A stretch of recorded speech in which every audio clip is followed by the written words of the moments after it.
audiencia, sino que en la misma audiencia en que previamente se conoce la tentativa de conciliación, una vez que haya cesado el esfuerzo conciliatorio, se procede a la discusión del caso y a la presentación de las pruebas, sin que sea necesario la fijación de una nueva audiencia, como sucede en primer grado. Hay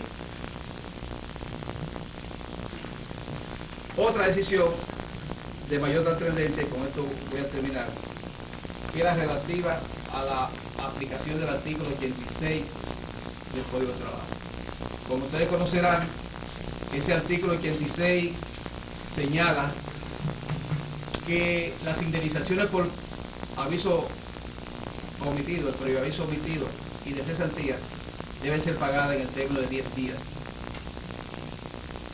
Y que una vez transcurrido ese plazo, el empleador deberá pagar al trabajador desahuciado un día adicional por cada día de retardo en el pago de esas indemnizaciones.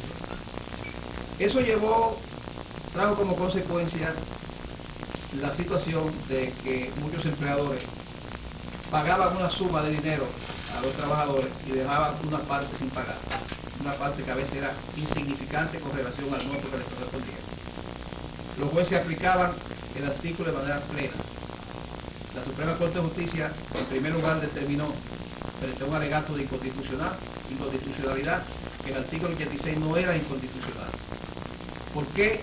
Porque el artículo 86 no era desmedido a la medida de que el empleador no quisiera que fuera desmedido. Porque al ejercer el desahucio de un trabajador, él sabía que tenía que pagar las prestaciones laborales. Y bastaba con que él pagara esas prestaciones laborales para que no se aplicara el artículo 86 o se contara la aplicación del artículo 86. Pero sí entendió que sí podía ser inconstitucional si el artículo 86 se aplicara por igual en los casos en que el empleador no paga ninguna suma de dinero y el del empleador que pagaba una parte de la suma de dinero, entendiéndose que por el principio de la racionalidad que establece la Constitución no era posible llevar a ese empleador dar el mismo tratamiento, fijando el criterio de que en los casos en que el trabajador requiriera solamente una parte del pago de sus prestaciones laborales, el juez tenía que determinar qué porcentaje de la suma que correspondía al trabajador había dejado de ser pagada por el empleador. Y en base a ese porcentaje, establecer la fijación de ese día de retardo. Si no corta en el tiempo, porque el artículo 86 no permite que se diga hasta un momento determinado que no sea el momento del pago. Pero sí establece que el juez debe tomar en cuenta el porcentaje adeudado para, sobre esa base, establecer el porcentaje de salario a pagar día por día. Se tomó en cuenta, que no lo dice la sentencia realmente, y es que muy distinto es el empleador que, sabiendo que tiene que pagar preaviso de cesantía, no lo pague, al empleador que deja de pagar una suma que podría ser por mal cálculo en las prestaciones laborales, por la asignación, diferencia en cuanto al monto del salario, aplicación de algunos valores fuera del salario o el tiempo. Por eso se tomó. Como estas son varias las decisiones emitidas por la Corte de Casación, dando luz sobre el alcance de las normas jurídicas y haciendo viable su aplicación, para lo que se ha hecho, como dice Yoserán, una prudente adaptación de la ley al medio social para el cual ha sido establecida, y salvando la legislación social como ha logrado la jurisprudencia española, según ha expresado el profesor Alfredo Montoya Vergara. Muchas gracias.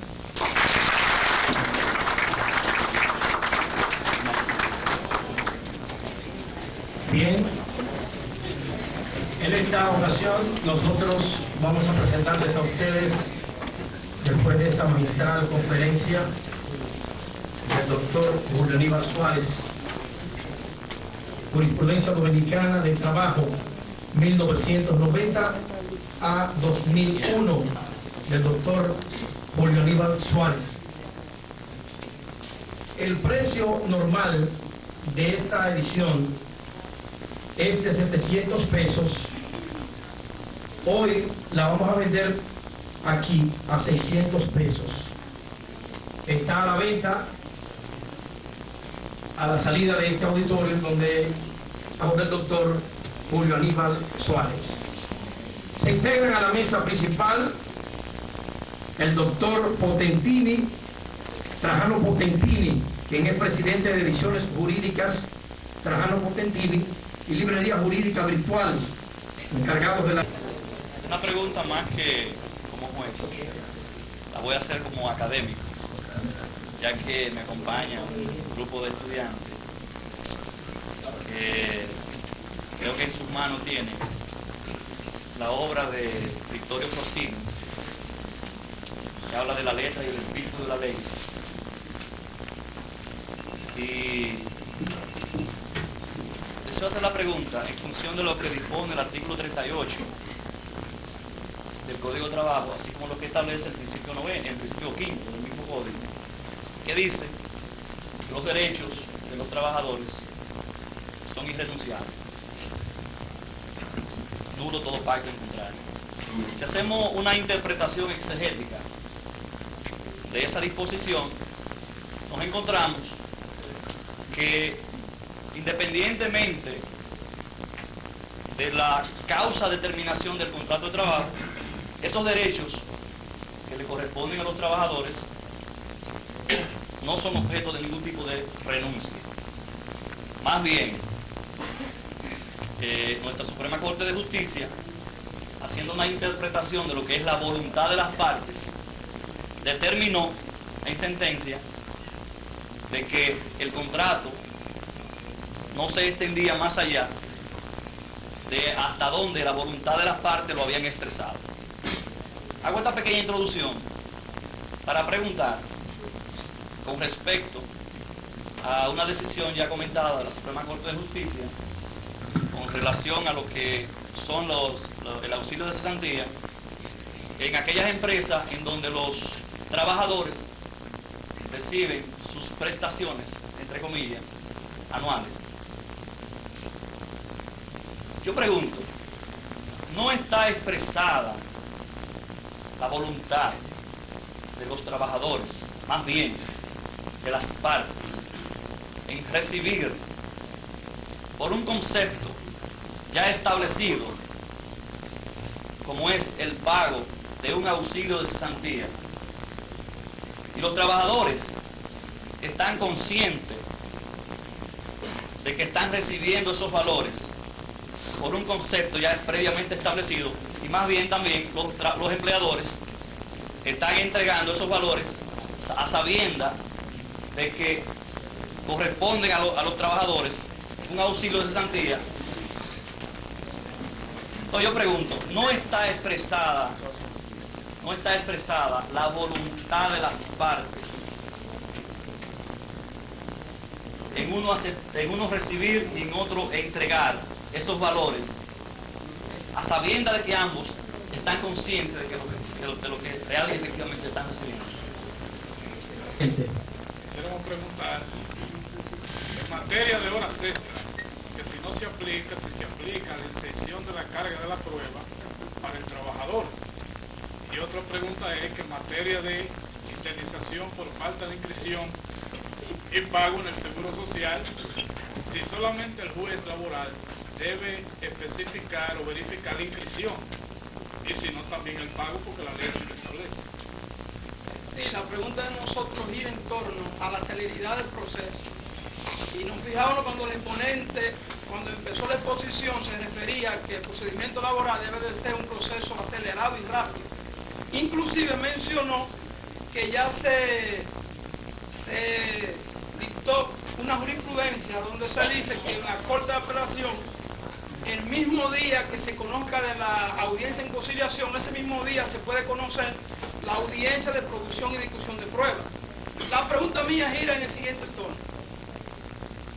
La Suprema Corte de Justicia, como vigilante de cumplimiento de las leyes, ha dictado o piensa dictar una jurisprudencia donde se haga contar que los jueces no pueden dictar un plazo muy largo cuando se va a prorrogar una sentencia o cuando se va a prorrogar una audiencia, ya que eso, como sabemos, siempre perjudica al trabajador, ya que el empleador es la parte más fuerte. Y muchas veces los abogados, me incluyo yo mismo, porque a veces soy abogado de la parte del trabajador y muchas veces el empleador, se recurre a que se someta a un incidente, aprovechándonos de que tal vez el juez que está conociendo ese caso fija una audiencia, una próxima audiencia para 2 o 3 meses, donde sabemos que la ley es muy específica y se dice que los plazos en materia laboral deben ser muy breves. ¿Es cuánto? Estamos hablando de preaviso y de plantilla, y sin embargo existen otros beneficios como el salario de Navidad y la bonificación que se pagan en periodos diferentes. El preaviso y cesantía tiene un plazo de 10 días después de llegar el contrato. En los casos del salario de Navidad y de la bonificación, que tienen también fechas establecidas, como el caso de la bonificación de 90 a 120 días después del ejercicio fiscal, a partir de cuando comienza el plazo de indemnización en el retardo del pago de esa prestación. Sentencia de principio de la Suprema Corte de Justicia, en el caso del fuero sindical, que declaraba nulo el despido si no era sometido a la Corte de Trabajo previamente. La pregunta mía es la siguiente: en el caso de ¿hasta dónde llega el alcance del fuero sindical cuando los trabajadores no constituyen el sindicato dentro del plazo de los 30 días? La disposición del artículo 86 del Código de Trabajo sobre aquellas partes que el empleador ha pagado y la otra parte que ha dejado de pagar. Le preguntamos al magistrado, ¿cuál es la fórmula que debe emplear el juez para determinar el porcentaje a dar? La fórmula. Solamente se nos hable del porcentaje. Yo pregunto, ¿bajo qué método, bajo qué fórmula se va a aplicar? Yo quisiera preguntar acerca de detener la aplicación de la parte infine del artículo 86, es decir, el día diario de salario, por una oferta del pago de prestaciones efectuada en la audiencia de conciliación por el pago de la totalidad de las prestaciones. Es decir, si esa oferta por la totalidad de las prestaciones en la audiencia de conciliación, sin efectuar la consignación, puede detener la aplicación del artículo 86. Que si un trabajador es contratado para edificar un tarantino o algo así, por una persona, eso no significa que hay un contrato de trabajo por tiempo indefinido, sino un trabajo para una obra o servicio determinado. Si ese mismo empleador dentro de un mes de haberse concluido el primer tarantino lo contrata para levantar otro, y dentro de 3 meses para edificar otro, y así sucesivamente durante un año lo contrata para obras específicas y determinadas, ¿cómo interpreta la jurisprudencia actualmente que se debe calificar ese contrato de trabajo? Si hay interrupción y por tanto un contrato de trabajo por tiempo indefinido, o si simplemente es un contrato de trabajo para una obra o servicio determinado. Gracias. Una terminación de contrato de trabajo con pago sin notificación de preaviso y desahucio en consecuencia. Un pago acordado entre el empleador y el trabajador, pago posterior sin notificación de preaviso, sin notificación de consecuencia del desahucio. En cuanto a las indemnizaciones que podrían faltar al no pagar la totalidad de las prestaciones por un acuerdo que pueda haber entre el trabajador y el empleador después de la terminación. Y sobre el aspecto de la obligatoriedad de la inclusión del seguro social y que eso genere como consecuencia la dimisión frente a la responsabilidad civil, responsabilidad que puede incurrir el empleador por el hecho de la inclusión del seguro social en los casos de la dimisión, que es por donde se genera la terminación del contrato en la mayoría de los casos, o no inclusión del seguro social. Parte, pago de una cantidad determinada, sin preaviso, sin desahucio, simplemente una terminación que puede ser verbal, ya hay un pago. Preaviso y desahucio. sin nada. Simplemente el trabajador empleador, por cualquier consecuencia, decide poner fin que hay un pago y posteriormente hay una demanda en la que se pretende el pago de indemnizaciones que faltaron por pagar en esa terminación.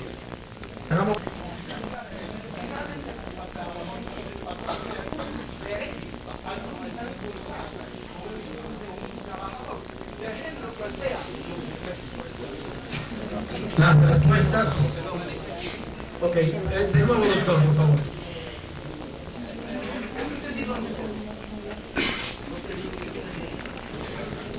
Tratar de darle cuenta.